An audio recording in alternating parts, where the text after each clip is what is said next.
Welcome into the Husker247 Podcast. I'm Mike Schaefer, joined by Brian Christopherson, Michael Bruntz, here on a Wednesday afternoon. Gentlemen, we are only a couple media availabilities away from the big red-white game on April 9th, 1 p.m., televised on BTN.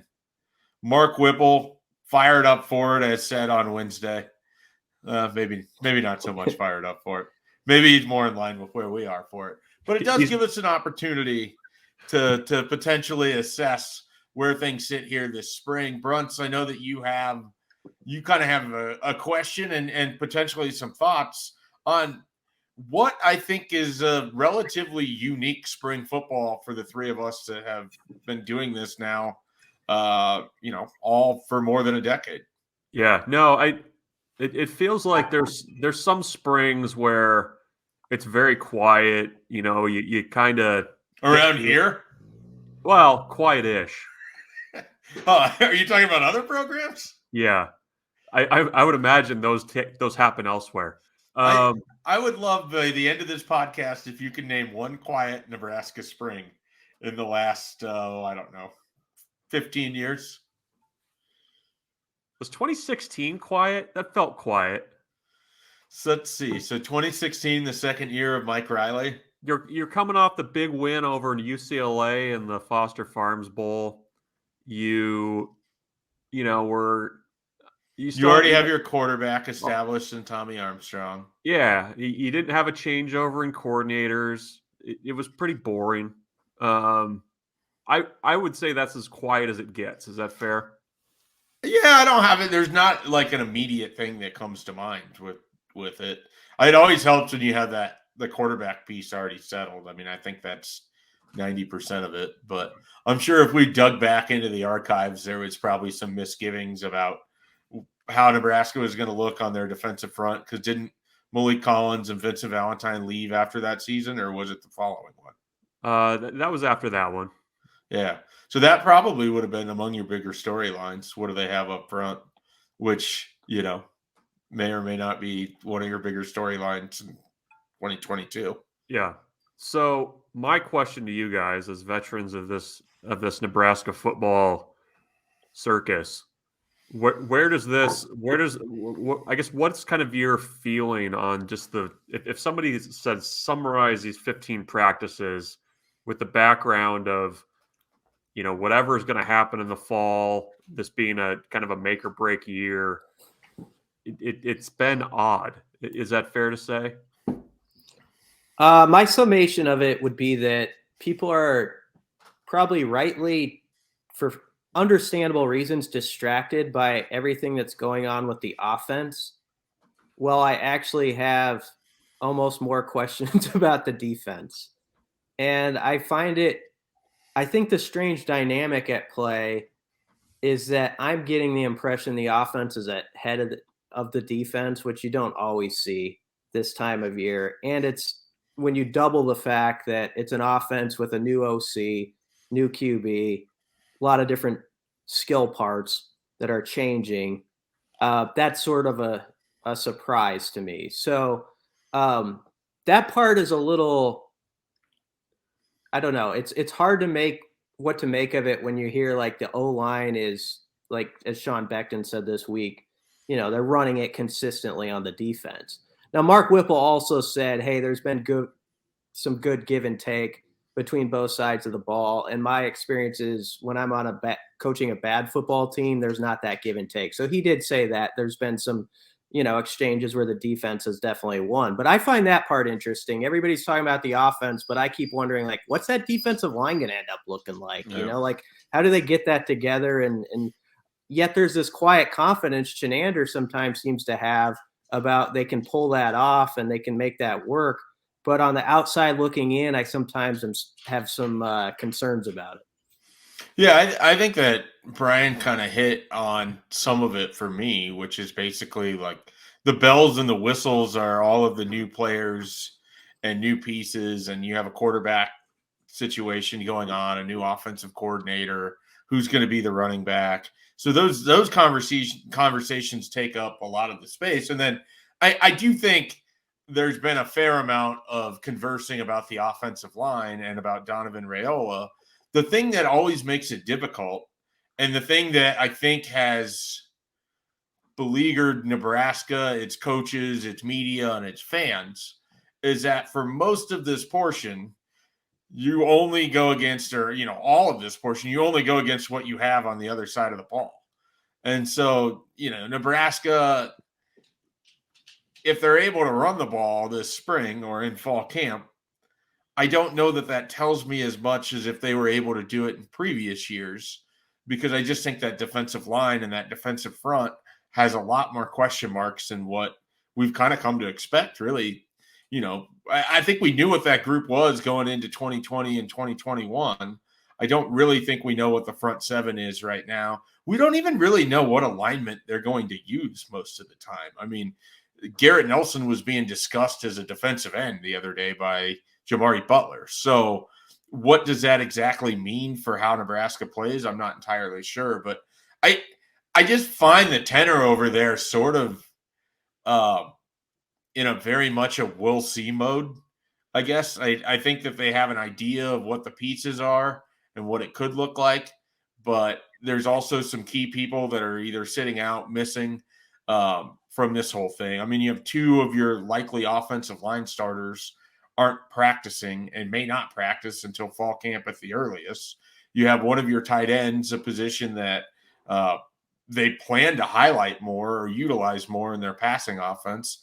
You probably are without both of your top two tight ends this spring. So it's really kind of unique to try to figure out, okay, what is this team when there's just vitally important pieces that aren't involved? We don't know what Isaiah Garcia Castaneda is, but right now it feels like Nebraska is going to need him to be one of their top 6 wide receivers because they don't love what they have behind that. Omar Brown was banged up coming in. I don't know how much he's practiced so far. So there's all these different little pieces that we really haven't heard about or seen, and we haven't seen any practice at all. So you're only going off of what you hear. And it just sort of feels like we're very much in this is what we're doing for now. We'll see if it matters later. I don't know. Does that kind of capture how you feel, Brooks? Yeah, I think this year more than any, there's a lot of the pile of questions that we're not going to have answers to feels significantly larger, that not having answers until fall, until that kind of game week almost. That pile feels a lot bigger than at any point that on this beat that I've been on the beat. It's interesting too to me that you do have a lot of guys missing because of injuries, so you're not getting that complete picture there. But they're also, and maybe this is me reading too much into it, but it seems like there's an acknowledgement though of the tension of what this season means for Nebraska football and the future of the program, because you have, when you replace as many coaches as Nebraska did in the offseason, that immediately is a signal to players, coaches that are left, on the staff still, that, this is a really key year. When you have your head coach giving back $1 million of salary and a lot of potential buyout money, I mean, that kind of ups the ante a little bit. And when you bring in so many new faces too, I think that's the other thing that when you talk to guys that have been around the program for a while, they feel the fact that Nebraska has kind of played the transfer portal waiver wire game too. And so it's this weird balance of there's still a heck of a lot we don't know about this team after 15 spring practices, with we're going to have to figure out answers really quick and be ready to go when the season gets rolling when they play Northwestern and Ireland. So that's kind of, I think, the tension that you have there is a lot of unknowns, but that date where you're going to have to know things really, really quickly. I have a question for you guys. Is there anything on this team that you now feel better about, that we're nearly done with spring, that maybe you were apprehensive about before spring practice started? Yeah, I'm not saying I totally believe they're just going to own people up front, but The offensive line, hearing the actual players talk about it, like Brant Banks this week, about it feels like Bruns was standing there when he was talking. It's like sort of like their eyes have been opened to some new idea of like technique wise and stuff, like getting off the ball. They keep talking about it sort of in this mysterious fashion, but there seems to be like, yeah, there's something new here. It really is like something we haven't been doing up front, and we feel good about it. And I know people will roll their eyes at that and say, I've kind of heard that before, but I don't know if I've heard it as much from players specifically who are just energized by like what they're learning from their new coach, and then how that is like being processed over to the practice field and them actually having success with it. And again, that kind of goes back to your, what do you make of it? Is the O-line rolling, or is the D-line stink, or is it something in between? That's where you don't know in the spring. But I do think, if you're just saying take one thing and look at it like the offensive line, you'd have to say, well, that's pretty encouraging for a group that has a lot of question marks and has two of their main guys out right now who are probably starters. What about you, Brooks? Yeah, I mean, I guess there's confidence that special teams will be better. I don't really have a ton to base that off of, but I mean, I feel like Nebraska's getting closer to nailing the personnel stuff. And I feel like that's the way that you shift around special teams quickly. And, Bill Busch starts most days over there with the special teams meeting. He kind of sets the tone for everybody. I think that's by design. I think that, he really has captured the imagination of guys, non-specialists. I mean, guys buying into things, and especially after the way last year unfolded, I think that Nebraska's players understand the importance of that part of the game. So I think I will leave the spring cautiously optimistic that that piece of it is going to be better, and I think a large part of that is just Bill Busch being there and having somebody who's solely focused on that part of the game. Finally, Yeah, I think I think Bush has done a good job of making guys, more than I've heard before, to understand. Like, let's say you're a first year player and you're just trying to get on the travel bus. Like, that's your step, the step you're trying to take this year. I think more than ever, he has emphasized, and it's hit home, like, this is your key to, like, your football career is locked up in special teams. Like, if you want to get on the travel roster to start your college career, you have to be good at special teams. If you want to be a guy who thinks you can play in the NFL in 3 or 4 years, you better have special teams capability, sort of like as Stanley Morgan shows, and guys like that who were, they're great position players in college. But if you don't have the other part of it, like Luke Gifford has with the Cowboys, you aren't going to last in that league more than through a camp. And I think he has really emphasized that, and guys have taken to it. And he stressed, like, look at Georgia's roster, look at LSU's roster, and look at the guys who are on special teams. These are guys who are going to get drafted, who are playing on these units and playing at a high level. And I've just heard more about that probably than I have in the past. And I have to think that that resonates with a lot of guys. And I don't think that redshirt years are obsolete, but I think that if it comes down to a question of whether, if a guy's like borderline of whether or not he's going to redshirt or not, and especially at positions like linebacker, safety, those types of positions that are really big on special teams, I think the conversation now with the transfer portal has to be to get those guys on the field. I mean, for a guy like, Ernest Hausman, if he's close to being able to contribute in the fall on special teams, I think the decision has been made a lot easier to just say, okay, this is the best guy, we're going to roll with him, redshirt year be damned, because it's no longer a 5-year question anymore. I think it's much more of a year-to-year thing. And I think that is going to make some of those decisions about special teams a little bit easier than what they have been in the past. That's a good point. Red shirts have never been more overrated. If the people rate them highly, I guess. I don't know. Maybe some people don't. I don't know where red shirts are rating in the general population's mind, but that's a really good point. It sounds like a good Twitter poll for you. You just go, without any context. How do you rate red shirts? The red shirt is dead. Yeah. Long live the red shirt. My column. Excellent. I look forward to that. People can find it at Husker247. It's the only place you could get such content. I am sure of that. I am sure of it. Before we transition away from football, I want to dive into a little bit of recruiting.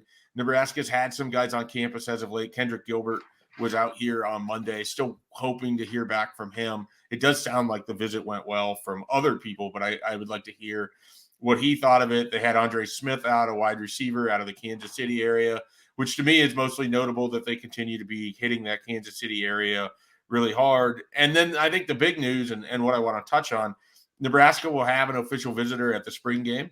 They might have more than one, but we know they'll have one, and that's going to be O'Shawn Mathis, a TCU transfer, an edge player, a pass rusher, all of those things that Nebraska fans largely have been clamoring for coming off of the edge is what he's been doing for TCU the last couple of years. Nebraska is going to need to hit this visit out of the park. They're going to need the atmosphere to be to the liking of Mathis. They're going to need him to see that there's an opportunity to play right away. And the NIL component of it is going to be very large, I would imagine, as well. They're going head-to-head basically with Texas. Penn State, Ole Miss, and USC are all involved as well. But this very much feels like Nebraska, Texas, two teams that I think want to find some more help from the edge rushing spot. TCU, former coach Gary Patterson is now the special assistant for Steve Sarkisian down at Texas. So that's going to be a pretty tough thing for Nebraska to get past. But this is a big opportunity for the Huskers and a really large visit this early into the visit calendar. I don't know if you guys remember or not because it's been years. It has actually been, it will be 3 years. On Friday, Nebraska can start hosting official visitors again up through, I want to say, the second to last weekend of June. So they'll be able to have official visitors on campus. People will get to see that. They haven't been able to do it in 2020 or 2021. And they didn't take a big advantage of it in 2019.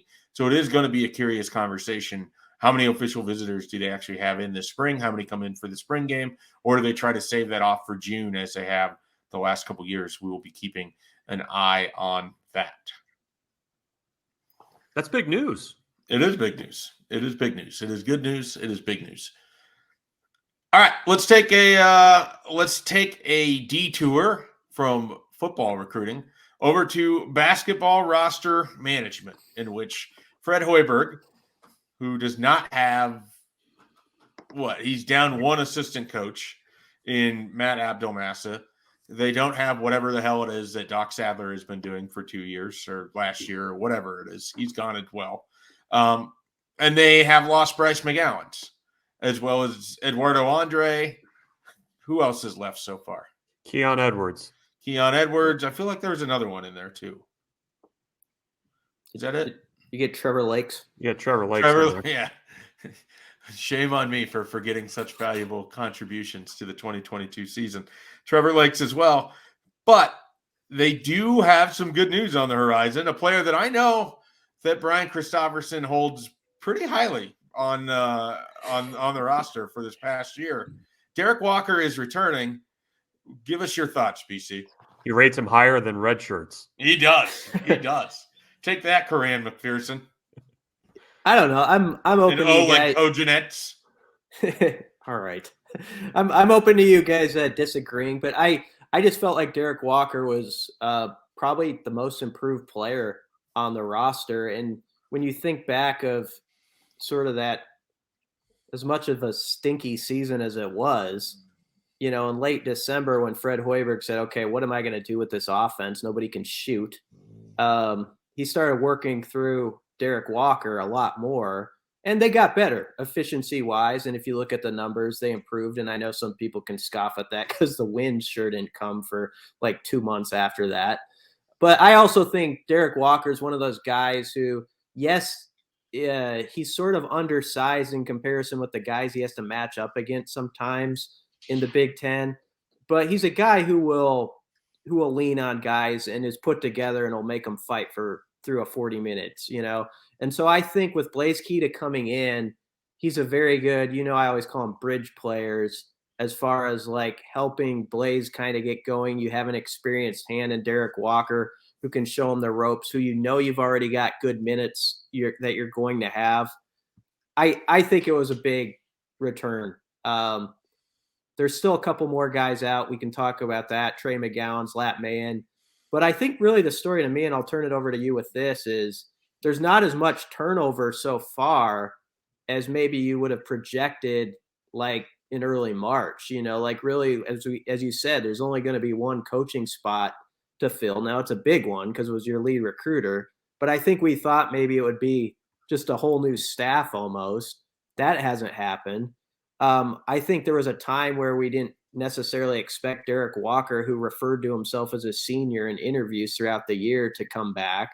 And so, I mean, they're honestly not going to be – it's not going to be as much of a remodeling as I necessarily thought, and people can decide if that's good or bad, I guess.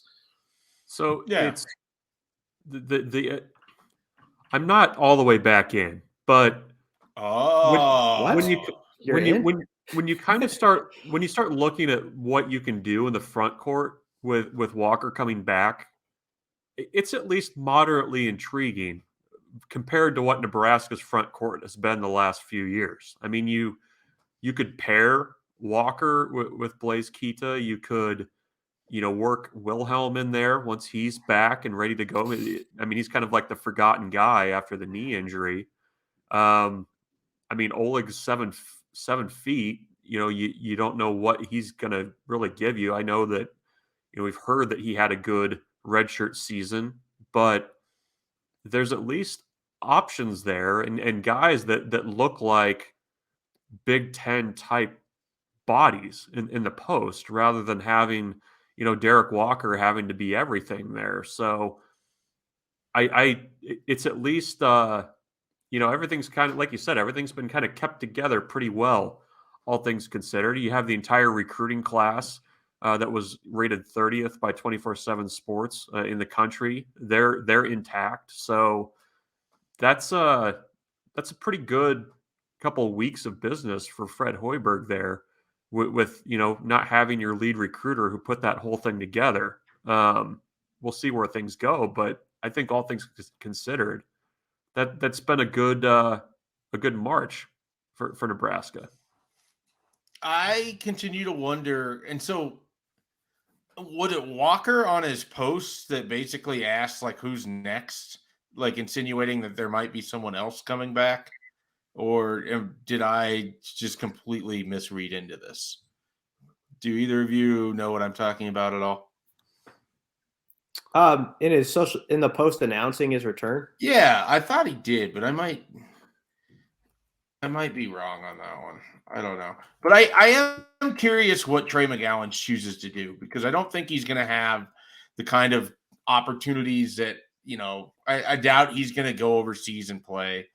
I don't even know that he'd be an NBA G League guy that could just make a career out of playing in the G League for, a handful of seasons. So I also don't know that he's someone that is going to be a really sought after commodity for a major school for basketball either, if he were to be able to go into the transfer portal. So I find myself just kind of curious what Trey McGowens chooses to do, because I think he could still have some pretty good value for this program. Just being another one of those bridge players, a guy that, plays a lot of defense, that can get to the rim when he needs to, can help a little with the ball handling, that can provide some toughness, that knows the Big Ten pretty well now, having played 2 seasons in it. Like I think Nebraska would be better off if Trey McGowens returned. I don't know that he's going to do that, but I am somewhat interested to see if that's how things play out. I doubt there's a reason that either side of Latman or Nebraska should want that return to happen. But maybe there is. I don't know. With Trey, I think there's an appealing aspect of it for both people. You guys agree with that, or do you think that it's probably best for everybody if Nebraska and Trey go opposite directions? I think it's good if he comes back for both parties. I think it would be good if he came back and another spot or two were open, at least one more spot, and you hit a home run. Like it's a big ask, but like you hit a home run with that spot that opens. Right now, they're actually right on the 13 number, counting Lat and counting Trey of the scholarships guys they can have. So at this moment, they're exactly lined up. I sort of don't get why. I know it's always popular nowadays to say, well, this guy's ready to move on and do this next thing. But I think Schaefer, you kind of laid it out. Like, if you love to play basketball at a fairly high level and you're going to a program that's in the Big Ten and night in, night out getting those opportunities, and you can do another year of it to try to enhance your brand or your game if you think you can play this game for a while longer. I don't see the downside in that. And I think his defensive ability is why I would want him back, because there's so many the games where Nebraska had success. He was always like the first guy Fred Hoiberg would mention as like, yeah, it doesn't show up because he scored 5 points or whatever, but he was the best player on the court because he took this guy out of the game for 30 minutes. Yeah, I real quick update on Derek Walker's Twitter posts. It was what's next, not who's next. Oh. My apologies. That's how rumors get started. Well, I went and fact checked. People can't even hear this right now. So within 2 minutes of me being completely wrong, I redeemed myself. All right, I'll shut up now. So the other thing that about Trey, I wouldn't be surprised if he at least explored the draft process, but maintained eligibility. I mean, I think he could be a situational defender. I mean, I don't know what that gets him, but certainly not a draft pick type choice type thing, but at least to get a read on maybe where he stands. But he would be an important piece for Nebraska if he came back, because if you look at what Nebraska has depth wise on the wings, I mean, they're going to need some veteran help there. And that would be, I think, really important. And like Brian said, I mean, in the Big Ten, you need that kind of guy that can take a guy out of the game, or at least, make a team have to go to their second or third option in the backcourt. So I think Nebraska would welcome him back. I don't know what Lat's long-term plans are. I don't know what the door looks like for him, but if you get Walker back and you could get Trey back, those are a couple guys that I think are pretty important to have in the huddle during a game. I also get why people right now are shaking their head like, okay, you guys are acting like this is a good thing that certain guys are returning from a team that won 10 games. And I guess my reasoning is I think they need the foundation of guys like Grissel, Walker, and a Trey if he would do it. And then you got to hope the merging parts of that new class that are coming in that they like, that you, as you cited, ranked 30th, nationally with like Ramel Lloyd and Jamarcus Lawrence and Keita, that those guys are the real deal. And you go at least like 3 for 4 out of those type of players that they contribute. And then you merge that with guys who have been around, have 3 or 4 years of experience, because it's not easy. As much as you just want to think of it as like a video game, like, oh, go replace Trey McGowens with someone better. That's not easy to necessarily just find that guy who comes in and you can plug in for 25 minutes and he can stop the best offensive player on the opposing team. Like, that's a really hard find in a matter of 3 or 4 months. And that's why I think it'd be a big deal if he came back. Agree with all of that. And like I said, I find myself really curious what Trey McGowens does, because I think roster construction, if he doesn't come back, you're going to have to go into the portal and find a defensive first player, because I just don't know that they have anybody else that fits that description. All right, we'll finish up the podcast with a little Nebraska baseball talk, and I want to throw a question out that's probably more geared towards Michael Bruntz, but if BC wants to answer, I would be curious.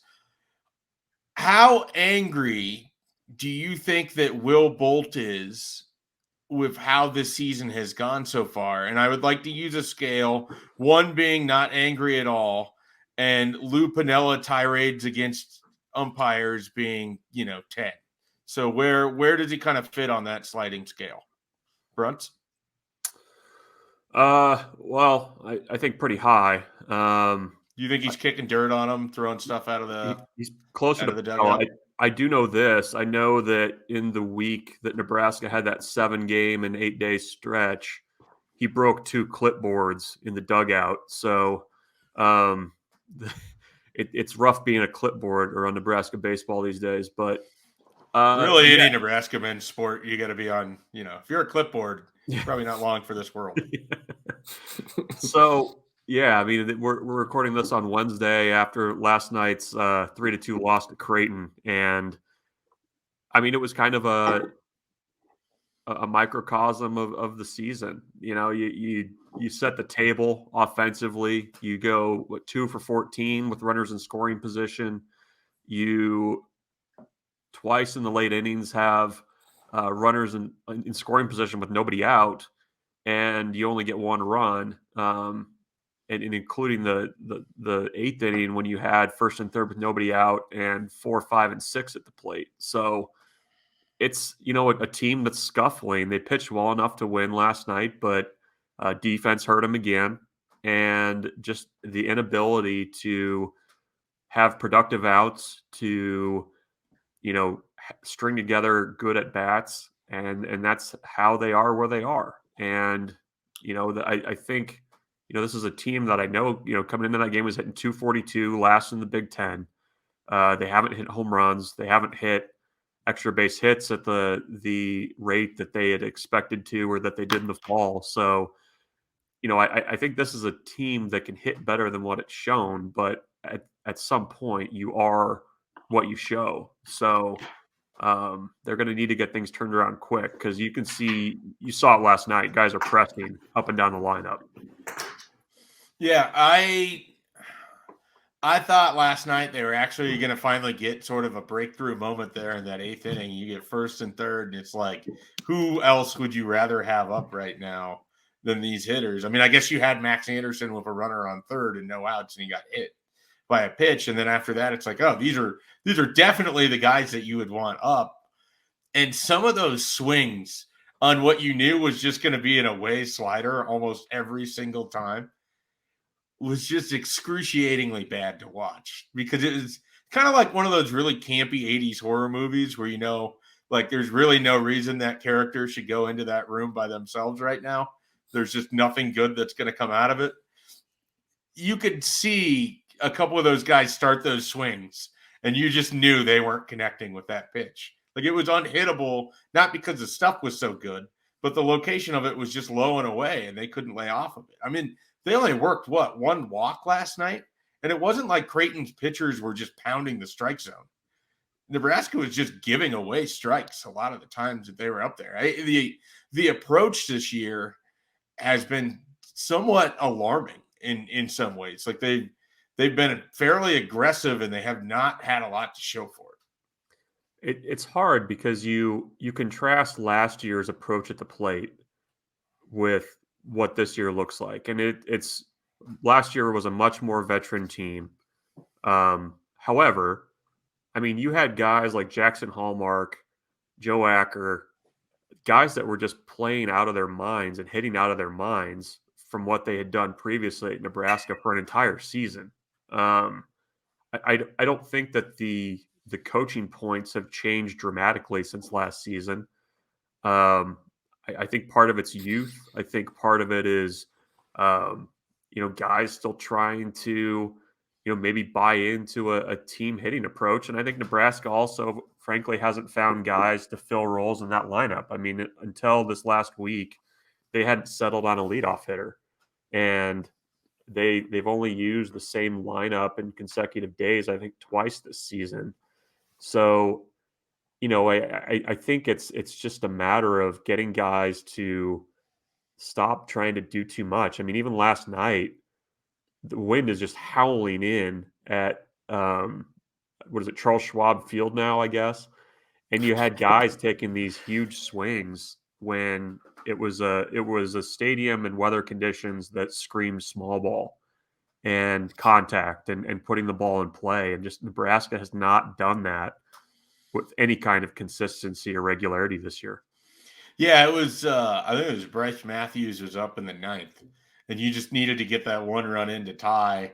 And Creighton's pitcher, who closed that game out somewhat surprisingly to me, I thought that he was going to get chased at some point. He hung one of those sliders, and Matthews took a swing that he was going to try to make it a 4-3 game. Just did nothing with it. It's that's the sort of frustration I think that program has right now. And Brunt, I mean, I don't even think postseason play is a realistic thing right now. I mean, obviously they're under 500. They got to just try to get into the Big Ten tournament. But what do you try to salvage over the next month plus? Well, you got to try to get hot. I mean, Nebraska's only path to the NCAA tournament is winning the Big Ten tournament at this point. So, like you said, first you got to get in because you're 1-2 in conference right now. And actually, if you look at what Nebraska's schedule shakes out to be in conference this year, they basically drew every team that you would probably at the beginning of the season pick to be in the Big Ten tournament.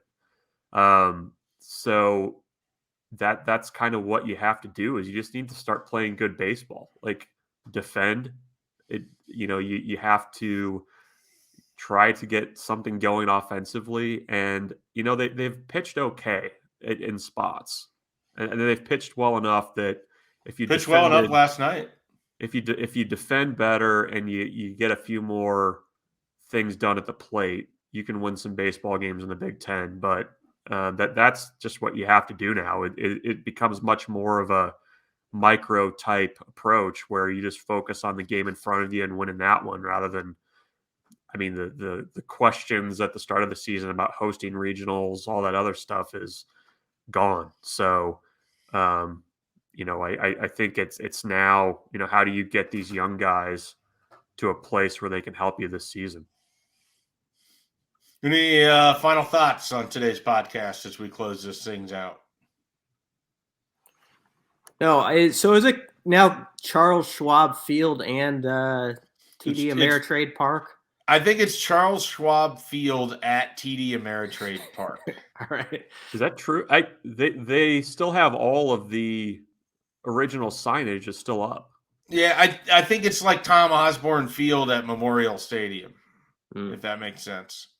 They want to have their cookie and they want to eat it too. Well, maybe the pressure of being on the surface of Charles Schwab Field got to the boys last night. You wondered that. Aren't Charles Schwab and TD Ameritrade competitors of some sort? Well, one bought the other. Oh, interesting. Seems like a big move. Random the Charles Schwab, like the person Charles Schwab. He was always Phil Mickelson's partner in the Pebble Beach Pro-Am. Really? Do you think Charles Schwab and Edward Jones ever got along? I don't know. Is Edward Jones a real person? I think Edward Jones is a real person, or at least there's a picture of him when I go into an Edward Jones office. Now, whether that is a stock photo of an old man petting a horse, I can't tell you, but I think it's Edward Jones. They probably have some things in common that would allow them to sit down and have a drink together. Is that like the ultimate power move when your first and full name becomes a brand? Like Charles Schwab and Edward Jones and J.C. Penney? Well, for a while, it was Talk to Chuck was their thing. I mean, they even shortened it. Yeah. Informal. So guys like us who don't have the money to really worry about this can have a conversation with Chuck. He seems so much more relatable now. Yeah. He's just like us. He's wondering how he's going to pay for those groceries too. All right. Well, BC's I think BC's ready to be done. I'm ready to go wiki Charles Schwab and learn more about him. All right. Anything else? No, that's all I got. End it. All right. We're done. We could have done better, but this is what you got. If you'd like more, visit Husker247.com. We have plenty of coverage on the website. There'll be more podcasts as well. Be sure to check out our YouTube page as well and subscribe wherever you get your podcasts. Catch you next time. Are we going to do a one last thing? Are we going to do a hype cast for the spring game? Yes, I was going to mention not on the on the recorded podcast. We should do another fantasy draft, given that there seems to be a large enough roster of quarterbacks to make this one worthwhile versus the time that Bruns tried to draft all of the quarterbacks. We were running the option and we were going to win some football games. Did any of your quarterbacks stick around? No, I don't think so. I need to go back and look. Yeah. We'll take a look at that. But we'll have good stuff planned for you next week with the red-white game on Saturday. All right. For Michael Brunson and Brian Christopherson, I'm Mike Schaefer. We'll catch you next time.